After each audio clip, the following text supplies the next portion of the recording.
In this lecture, we are going to see about the topic Gauss law and its application. First, Gauss law statement.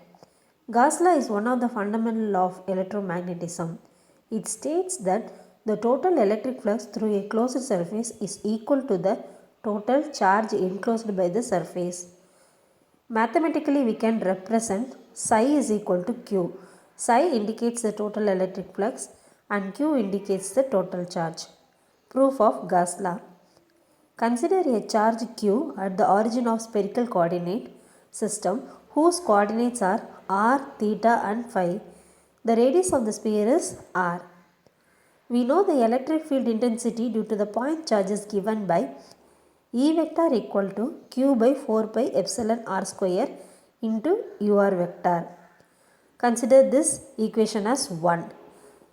From the definition, the electric flux density is given by ratio of electric flux to the area. Mathematically, it is represented as d psi by ds into A naught vector. The relationship between the E vector and d vector is d vector equal to epsilon into E vector. Substituting this equation number 1 in equation number 2. By substituting the value d vector equal to epsilon into q by 4 pi epsilon r square into ur vector. Epsilon get cancels. The remaining equation becomes d vector equal to q by 4 pi r square into ur vector. We need d psi is equal to d vector dot ds vector. By taking the integral on both sides, psi is equal to integral of d vector dot ds vector.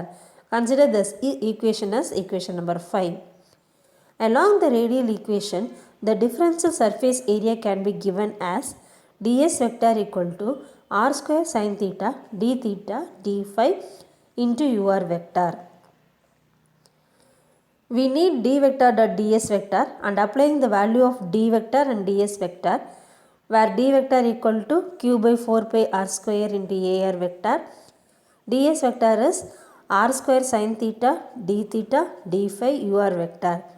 Ur vector dot ur vector is 1. So the remaining term is q by 4 pi sin theta d phi. Applying in the equation number 5, psi is equal to surface integral of d vector dot ds vector, which is equal to surface integral of the value of d vector dot ds vector is q by 4 pi sin theta d phi.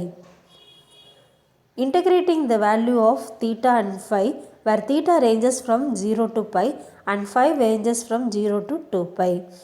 The value of psi becomes psi is equal to q. Hence, the Gauss law is proved. Next, the integral form of Gauss law is given by integral rho v dv equal to integral d vector dot ds vector. The differential point or point form of Gauss law is given by del dot d vector equal to rho v. Next, application of Gauss law.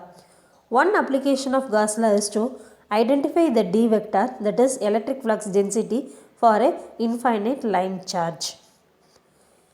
Consider an infinite line charge of density rho L on z axis and consider the surface as a Gaussian surface as the right cylinder length of capital L.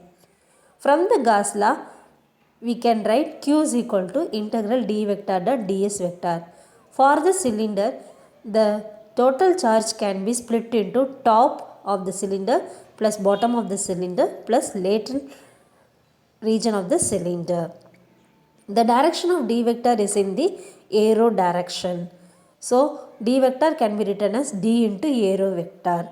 For the bottom and top surface, the value will becomes 0. For the lateral surface, the ds vector can be written as rho d phi dz arrow vector. We need d vector dot ds vector. The value of d vector is d into arrow vector. ds vector is rho d phi dz arrow vector. Arrow vector dot arrow vector is 1. So the remaining term is d into rho into d phi dz. Applying in the Gauss law, q is equal to surface integral of d rho d phi dz. Applying the limit for phi is equal to 0 to 2 phi and z is equal to 0 to L, we get the term Q is equal to 2 pi rho d into L. We need electric flux density, so D is equal to Q by 2 pi rho into L. By writing in the vector terms, D vector is equal to Q by 2 pi rho into L into A rho vector. We know the relation between the electric field density and electric flux density.